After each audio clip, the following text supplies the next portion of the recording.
Assalamualaikum warahmatullahi wabarakatuh. Perkenalkan, nama saya Yoga Suganda dengan NIM 2004-2171 dari kelas Pemberdayaan Masyarakat dengan dosen pengampu yaitu Bapak Dr. Randus Karjuni Datuk Mani MSI. Pada kesempatan ini saya akan mempresentasikan materi perkuliahan pemberdayaan masyarakat yang berjudul Pemberdayaan Masyarakat dan Pengorganisasian Masyarakat.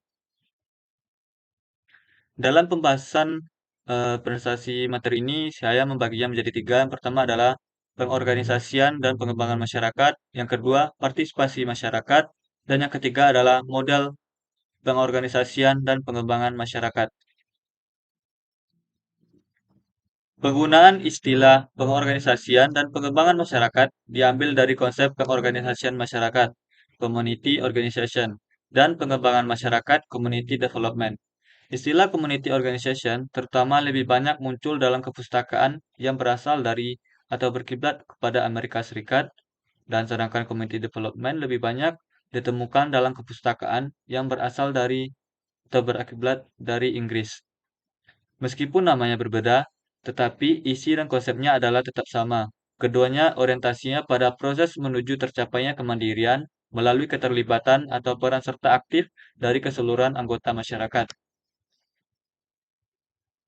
Pelaksanaan upaya pembangunan dalam garis besarnya dapat dilaksanakan dengan menggunakan pendekatan yang bersifat direktif atau pendekatan yang bersifat non-direktif. Pada pendekatan yang bersifat direktif ini, diambil asumsi bahwa petugas tahu apa yang dibutuhkan dan apa yang baik untuk masyarakat. Petugas di sini adalah penggerak dari perubahan atau melakukan pemberdayaan kepada suatu masyarakat. Nah, dalam pendekatan ini, maka peranan petugas bersifat lebih dominan karena prakarsa kegiatan dan sumber daya yang dibutuhkan untuk keperluan pembangunan datang dari petugas. Interaksi yang muncul lebih bersifat instruktif dan masyarakat dilihat sebagai objek. Pada pendekatan yang bersifat non-direktif, maka diambil asumsi bahwa masyarakat tahu apa yang sebenarnya yang mereka butuhkan dan apa yang baik untuk mereka. Peranan pokok ada pada masyarakat, dan sedangkan petugas lebih bersifat kepada menggali dan mengembangkan potensi masyarakat. Prakarsa kegiatan dan sumber daya yang dibutuhkan berasal dari masyarakat. Sifat interaksi adalah partisipatif dan masyarakat dilihat sebagai subjek. Dalam penerapannya di lapangan, pilihan antara pendekatan direktif dan non-direktif perlu disesuaikan dengan tingkat perkembangan masyarakat di suatu daerah.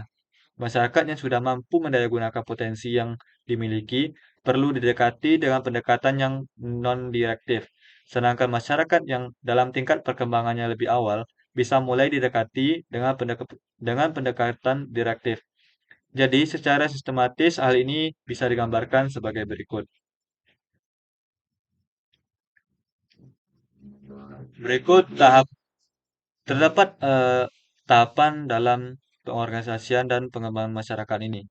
Berdasarkan berbagai rujukan mengenai konsep PPM PPM ini atau pengorganisasian dan pengembangan masyarakat, maka dibahas tentang tahapan yang perlu dilakukan dalam pengorganisasian dan mengembangkan masyarakat. Pada tahapan PPM dilandasi pada pemikiran bahwa proses belajar berlangsung secara bertahap yang disesuaikan dengan situasi dan kondisi kelompok sasaran. Penetapan ini sekaligus menggambarkan proses pendelegasian wewenang dari petugas kepada kelompok sasaran. Dalam proses pendelegasian ini, wewenang maka secara bertahap disiapkan agar mampu mandiri. Pentahapan juga bisa dilihat dari segi keterlibatan kelompok sasaran dalam daur pemecahan masalah. Keterlibatan yang semula lebih banyak pada kegiatan yang bersifat pelaksanaan secara bertahap ditingkatkan untuk terlibat pada kegiatan yang lebih canggih seperti misalnya pemantauan kegiatan, perencanaan, dan penilaian. Tahapan pengorganisasian dan pemberdayaan masyarakat. PPM pada dasarnya adalah suatu proses pengorganisasian kegiatan masyarakat yang bersifat setempat, yang ditujukan untuk meningkatkan kesejahteraan masyarakat melalui pemberian pengalaman pembelajaran. Maka secara bertahap dikembangkan pendekatan yang bersifat partisipatif dalam bentuk pendelegasian wewenang dan pemberian peran yang semakin besar kepada masyarakat. Secara keseluruhan, terdapat 6 tahapan pokok PPM, yaitu persiapan, perencanaan, pelaksanaan, pemantauan, evaluasi, serta peluasan. Yang pertama adalah pada tahap persiapan. Persiapan ini adalah persiapan sosial. Perlunya dimulai dilakukan pengenalan masyarakat, pengenal masalah, dan selanjutnya diikuti dengan upaya penyadarannya. Yang kedua adalah tahapan perencanaan. Secara bersamaan disusun perencana untuk mengatasi suatu masalah yang dihadapi dan cara-cara penerapan rencana tersebut dalam tahap pelaksanaan. Yang ketiga, selama pelaksanaan dilakukan pemantauan secara berkala dan kemudian dilakukan evaluasi untuk pencapaian tujuannya. Terakhir, dari hasil pelaksanaan dan evaluasi, tahap berikutnya adalah perluasan kegiatan baik yang bersifat kuantitatif maupun kualitatif. Partisipasi masyarakat. Upaya pembangunan pada dasarnya ditujukan untuk meningkatkan kemandirian masyarakat.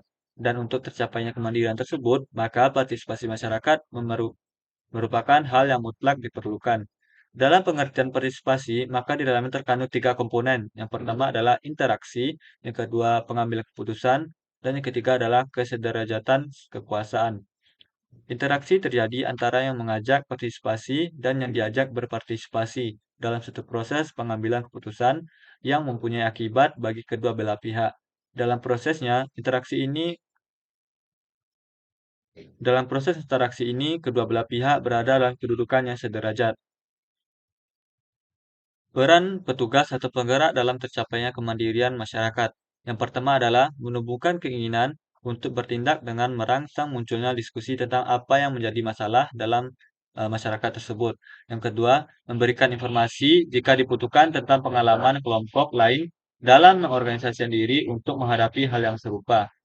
Yang ketiga, membantu diperolehnya kemampuan masyarakat untuk membuat analisis situasi secara sistematik tentang hakikat dan penyebab dari masalah yang dihadapi oleh masyarakat.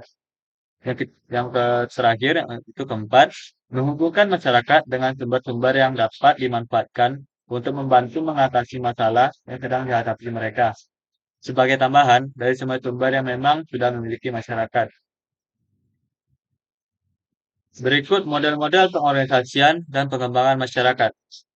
Menurut John Beckman mengartikan bahwa pengorganisasian masyarakat sebagai bentuk intervensi pada tingkat masyarakat yang diarahkan untuk peningkatan atau perubahan lembaga-lembaga masyarakat dan pemecahan masalah masyarakat. Dengan berdasarkan pengertian tersebut, Rotten membedakan tiga model pengorganisasian masyarakat. Yang pertama adalah model A, locality development, yang kedua model B, social planning, dan yang ketiga model T, yaitu social action. Dalam eh, locality development ini, yaitu model A, mengambil asumsi bahwa perubahan masyarakat berlangsung secara optimal jika ada partisipasi dari berbagai anggota masyarakat dalam penempatan tujuan dan pelaksanaannya tindakan tersebut. Contohnya adalah program-program pengembangan masyarakat. Yang kedua adalah model B. Model B ini adalah social planning, terutama menekankan pada aspek teknis dalam penyelesaian masalah dengan melalui perencanaan yang baik dan rasional. Sedangkan partisipasi masyarakat sifatnya bervariasi tergantung dari permasalahan yang akan dihadapi.